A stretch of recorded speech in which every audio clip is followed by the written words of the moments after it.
എന്നെ ഗർഭിണിയാക്കിയിട്ട് നിങ്ങൾ സ്വന്തം ഭാര്യയുടെ കൂടെ ജീവിക്കാണല്ലേ? പറഞ്ഞു വരുമ്പോ എനിക്കാണല്ലേ കുറ്റം? പറഞ്ഞു വരുമ്പോ എനിക്കാണല്ലേ കുറ്റം? തെളിവിനായി മീന്റെ വയറ്റിൽ കിടക്കണം എന്തെങ്കിലും. എന്റെ വയറ്റിലെ കുഞ്ഞിനെ പറ്റി പറയുമ്പോൾ മീന്റെ വയറ്റിലെ കുഞ്ഞിനെ കുറിച്ചാണ് പറയുന്നത്. ഒരു പ്രസ്റ്റേജ് എനിക്ക് ഓടാൻ തോന്നുന്നുണ്ട്.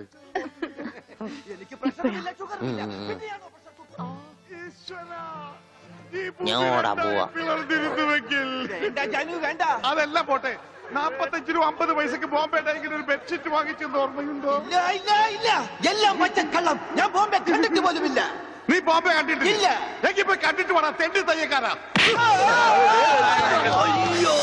എന്താണ് വെളിച്ചപ്പെടാ ചവിട്ട് വെച്ചെന്നാണല്ലോ. അവൻ ഡയലോഗ് തെറ്റിച്ചിട്ടില്ല. ഈശോയെ ബോധം പോയാ? അവന് ബോധം പണ്ടേ ഇല്ല. അത് കാര്യം വെക്കണ്ട, വിട്ടേക്ക്. ആരും പോകരുത്. നാടകം ഇപ്പം പുനരാരംഭിക്കും. എന്ത് പണിയാണ്? അതൊന്നും പേരെ പ്രശ്നം. അത് വേറെ കാര്യമുണ്ട്. എനിക്കാണെങ്കിൽ അടിയുടെ ആരും പോകരുത്. നാടകം വീണ്ടും ആരംഭിക്കുന്നതാണ്.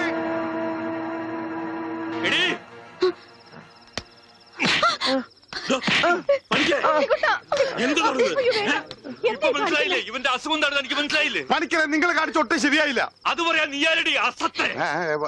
ഇങ്ങോട്ട് വാടി. നീ അങ്ങനെ തല്ലി. അച്ഛന് വേനെടുത്താ കരയണ്ടാട്ടാ.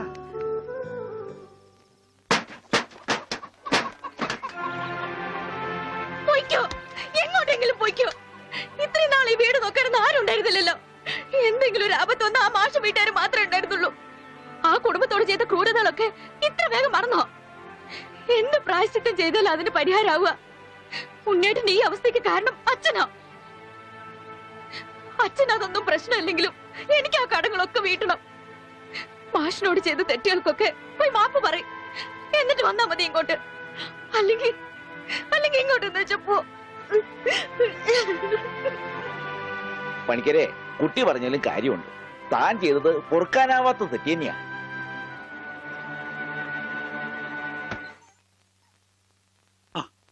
എന്താടോ എന്തേ കാണിക്കുന്നത്? എന്നോട് പൊറുക്കണം മാഷെ. മാഷോട് ഞാൻ തെറ്റുകൾ മാത്രമേ ചെയ്തിട്ടുള്ളൂ. എനിക്കത് തിരുത്തണം. മാഷുടെ ഉണ്ണിയെ ജീവിതകാലം മുഴുവൻ നോക്കാൻ എന്റെ അമ്മൂന് സമ്മതം. എനിക്കും അത് സമ്മതം.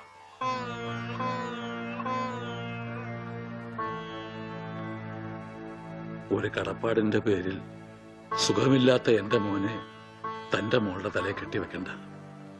അതൊന്നും വേണ്ട, മറന്നേക്ക്.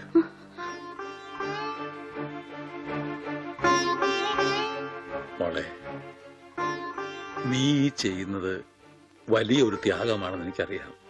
പക്ഷേ അങ്ങനെ ആർക്കെങ്കിലും വേണ്ടി പാഴാക്കി കളയാനുള്ളതല്ല നിന്റെ ഈ ജീവിതം. വെറും ഒരു കടപ്പാടിന്റെ പേരിലല്ല മാഷെ. തിരിച്ചു വരില്ലെന്ന് നാട്ടുകാർ മുഴുവൻ പറഞ്ഞിട്ടും ഉണ്ണിയേട്ടന് വേണ്ടി ഇത്രയും വർഷം മാഷ് കാത്തിരുന്നില്ലേ?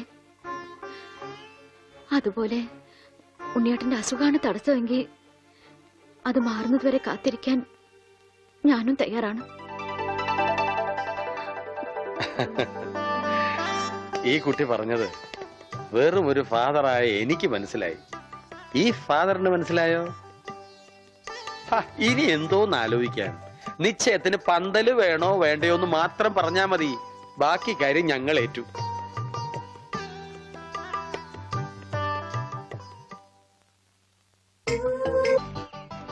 കല്യാണം കഴിഞ്ഞ് എന്ത് ചെയ്യണം? സദ്യ ഉണ്ണും. അത് കഴിഞ്ഞിട്ട് പായസം കുടിക്കും.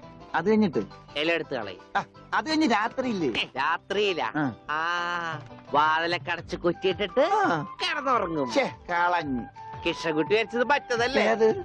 വാലൊക്കെ അടച്ച് കുറ്റിയിട്ടിട്ട് കുറ്റിട്ടിട്ട് പാന്റ് കഴിച്ചിട്ട് മുഴുവൻ കഴിക്കണ്ട. പാന്റ് മുഴുവൻ അഴിച്ചോ, മുഴുവൻ അഴിച്ചോ. പാന്റ് കഴിച്ചിട്ട് അഴിച്ചിട്ട് നേരെ പോയി മൂത്രം വെച്ചിട്ട് കിടന്നുറങ്ങും.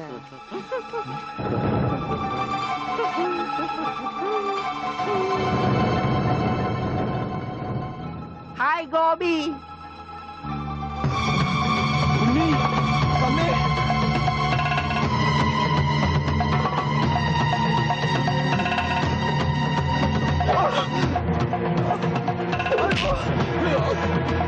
അവരൊന്നും ചെയ്യരുത്.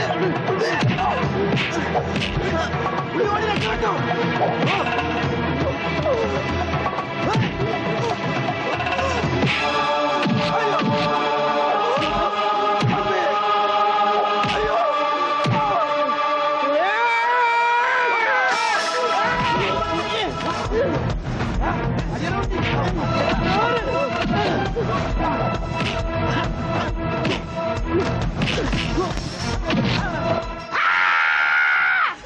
അത് കൊള്ളാം.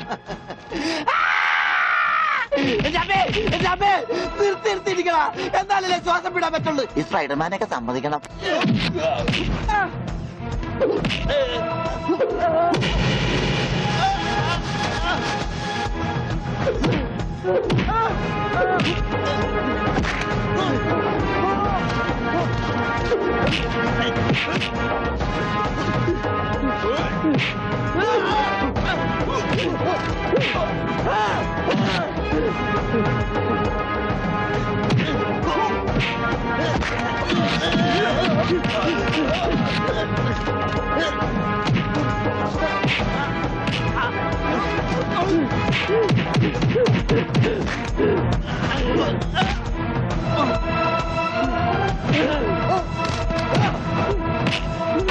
അവനൊന്നും ചെയ്യരുത്.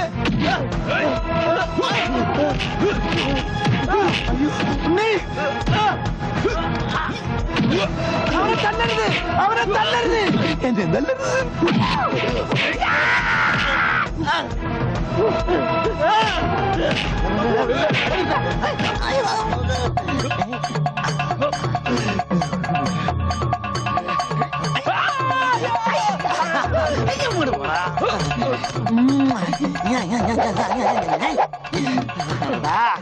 ആനയെ സൂചി കൊണ്ട് ഒതുക്കിയവനാണ് തയ്യക്കാരൻ. പിന്നെയാണ് നീയൊക്കെ.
ഈശ്വരൻ നമ്മളെ കൈവിടില്ല. നീ സമാധാനായിട്ടിരിക്കുക, അവനൊന്നും സംഭവിക്കില്ല, എനിക്ക് ഉറപ്പാ.